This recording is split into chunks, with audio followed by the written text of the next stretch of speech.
The first rule of Buddha Club is you do not talk about Buddha Club. The second rule of Buddha Club is you do not talk about Buddha Club. The third rule of Buddha Club is you do not talk about Buddha Club. Wow, Willie here, back on the caffeine, a walking, talking billboard.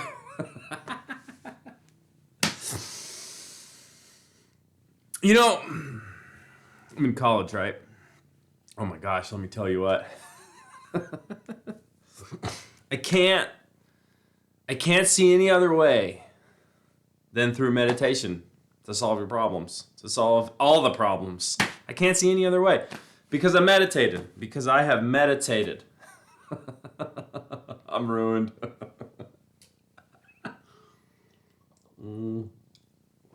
Not really sure what we're talking about in this one, but we're going to talk. So, the spiritual journey, if I had to sum it up in like a 3-word concept, right? It'd be empowerment through yielding. This is like the result and then the process by which we spiritually develop. It's the total perfect union of the yin and the yang energies, because empowerment is yang, is masculine energy. Empowerment through yielding, which is yin, would be a union of those two. And if you find yourself in situations where you have to surrender to the reality and you don't want to, you're not fully surrendering, you're not gaining power, you are becoming a victim, right?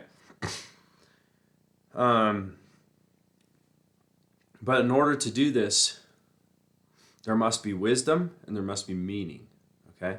So we exist in 3 dimensions. There is self in related to self, there is self in relation to other, and there is self in relation to the world. And these are the 3 dimensions that we exist. And so when we embark on a spiritual journey, or when we embark in life, because we're on a spiritual journey, whether we want to be or not, we transcend from moving from this place of being identified with our caregivers. Like, you remember being a kid and like your parents were doing something, like a little kid, and your parents were doing something and they weren't paying attention to you and it just bothered you and you just screamed at them. Do you remember that? Because the sense of self, right, in relation to the other in childhood is pretty much fused. Now, if you look at, this is psychology, right? If you look at Bowen Systems Family Therapy, there's this concept of differentiation, right? So the self, as the self develops, they move from a place of being unable to differentiate from their own feelings of anxiety to a place of where they can differentiate from their own feelings of anxiety. This is also a constant where, as we grow up, we learn how to differentiate from others, and we become kind of self-differentiated. Like when we start intimate relationships in our late teens, early 20s, interpersonal, intimate conflict occurs because we haven't differentiated from that other person. We're carrying with us this context of connection to our caregivers into our intimate adult relationships. And that's basically what undermines the relationship. So, and then as we move from being attached to our caregivers, to being independent of our caregivers, to this place of interdependence with the people who we care for and who can care for us, there's also a level that's not talked about in like psychology, for example, where we can go beyond the self.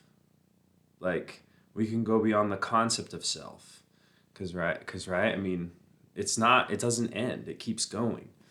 And so this is the parameters of this evolution are in the context of self related to the self related to the other, and self related to the world, right? So, and we can use these three dimensions to understand wisdom, gain wisdom, and create meaning that allows us to yield in order to empower ourselves. So if you look at it from the first dimension of self and related to the self, right? Buddhism pretty much gave this to us. The Buddha discovered this and he gave it to us. And if you have any history of substance abuse or addiction, you know it, right? Like, this is in Christianity too. This understanding of self in relation to self is that I suck. Basically, that's what it is. It's I suck. Like in Buddhism, right? The Four Noble Truths. The first truth is existence is suffering, okay? Speaks to multiple levels of what we're talking about, but what it really speaks to is because the second noble truth tells us that suffering is caused by craving and aversion, right? And craving and aversion and suffering. See, that tells us about the nature of ourselves in relation to ourselves. Meaning that if I'm allowed to, I will always choose the path that is easiest, the path of least resistance, the path that is the most enjoyable. I like what feels good, and I do not like what does not feel good. I try to do, if possible, what feels good, and I try to avoid, if possible, what doesn't feel good. And if you yield to this reality, if you allow yourself, now this is a radical claim that is not, you won't hear people say this because this is a dangerous and a radical claim.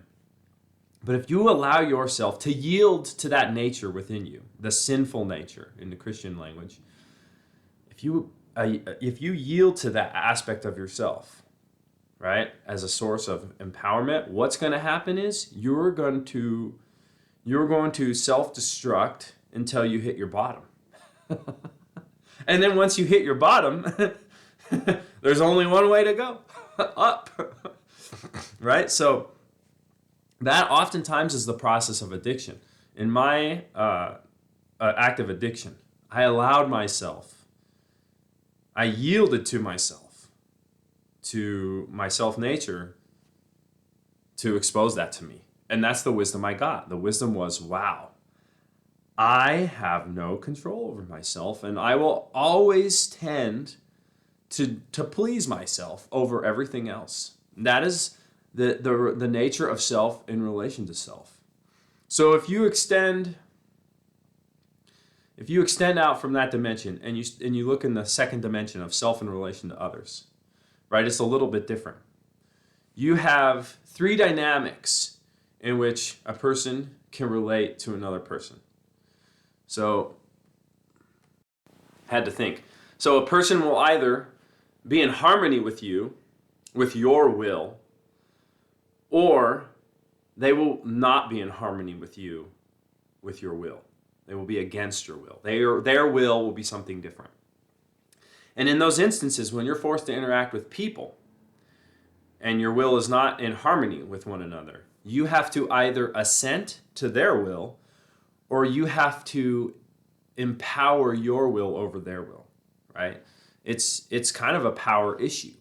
And so when you guys are in agreement, there's no problem. But when there's a disagreement, somebody has to assent. And if they're assenting, they're yielding. But if they're not fully yielding, right? If they haven't gained the wisdom or haven't understood or created a meaning why it's okay for them to yield, then it won't be true yielding, and there won't be a sense of empowerment. There will be a sense of victimness in the mind, right? Which will put a rift in between the relationship. I always do what this person wants me to do, and it's not a fair relationship. It's not balanced, right? So how do we understand that? How do we understand that it's okay for us to yield to another person's will in an interpersonal relationship. We have to have a meaning that is created for us, or some wisdom that is created for us that makes it okay, right? Oftentimes you can draw off the first category, self in relation to self, or you can draw off the third category. Okay, what is the benefit of this relationship? How is it benefiting you? How is it worth what you have to yield to? Like, if you're oriented in each of those three phases, if you're aware of yourself in each of those three dimensions to a certain degree, then it will be easier for you to yield to another person's will, and in fully yielding, gain power, because it's taking you to a place beyond yourself. Because the self says, this is who I am, this is what I'm comfortable with, and this is where I'm not going beyond. The self is a parameter. It is a boundary. And if you live in accordance to what the self says, you will always be contained within that boundary. You will never go outside of that boundary.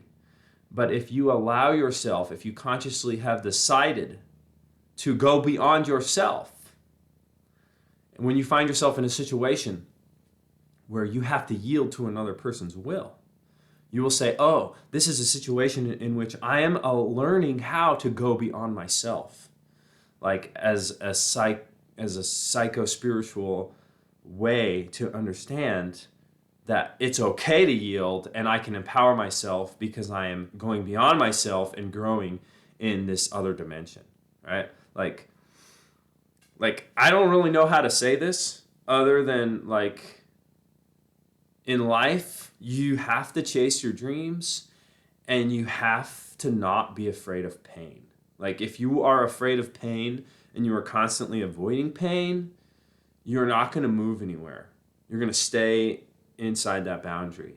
And if you're not going after your dreams, even though your dreams are stemming from within that boundary, you're never going to penetrate out of the boundary. You see what I'm saying? It's all circles and lines. It is all circles and lines. Yielding as a source of empowerment, right? It's all circles and lines.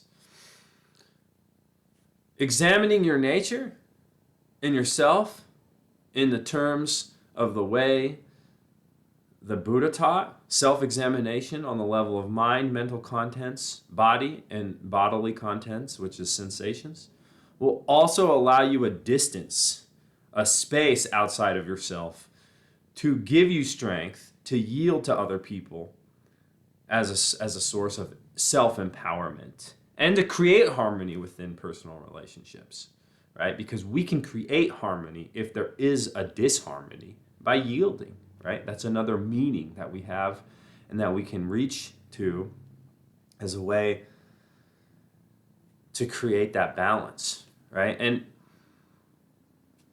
experiencing things, synthesizing meaning based on your own experiences, that's the wisdom right there. It has to come from your own experience. It's not my words, it's your understanding of my words through your own experience, right? So that's the second level of self in relation to others, and that's where conflict occurs, and that's how we can gain power through yielding when we must to another person's will. And the third level, right, the third level of self in relation to world, like, in the life, things happen. And sometimes those things happen in relation, or sometimes things happen in accordance with my will, with what I want to have happen. And sometimes those things happen that are not in accordance with my will, with what I want to have happen. And so how do I make that okay for myself? How do I escape the victim mindset and become empowered by yielding to the reality as it is, not as I want it to be? Right? We have to understand who we are in relation to the world. A lot of people don't like this because this is also outside of the parameters of self, where I look at who I am in relation to the world. I am a bug. I am literally a bug. Like, I make a joke that I have parasites in my guts right now. And so I'm eating garlic and I'm eating pumpkin seeds and I'm saying I'm going to eat the ghost peppers and the reapers because I'm going to firebomb my guts and get these worms out, right? So I'm doing all this research. It's there's parasitic organisms, but then there's a whole microbiology in there, right? Microbiology. I can't see these things, but they affect my brain, right? And so I apply this reality to the reality of me on the earth. Like, I am a microbiotic organism in a bigger organism that is the earth. And my actions and my behaviors influence the thoughts and the mental processes of the bigger organism that is the earth. And it's like, oh, maybe the earth just wants to firebomb me out of him or whatever, right? It's like, I am a bug. I am literally a bug. I don't know. Nobody knows. Like, nobody knows if the earth is round or if the earth is flat, right? But I'm here, and there's other people here, and there's been other people here before I was here. I mean, I must think, right? And there's probably been people here before me for hundreds of thousands of years. And there probably will be people here after I'm gone for hundreds and thousands of years.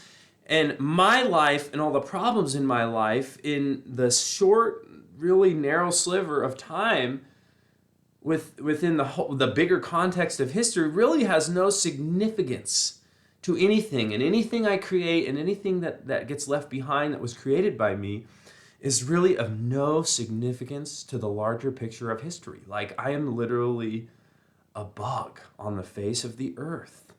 And when I start to understand that, and I start to understand that I'm a bug in the face of the earth that someone has created, something has created, some force has created, like, my will no longer matters and myself no longer matters because I have become insignificant. And when I become insignificant, then I can step through that boundary that keeps me trapped in the boundaries of myself, right?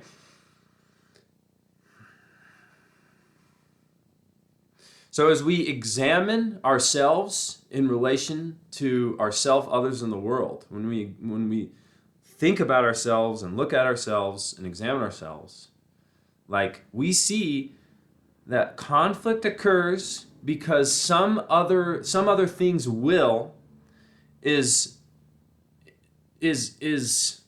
overtaking us, right? And we have two choices. We have resist or we have surrender.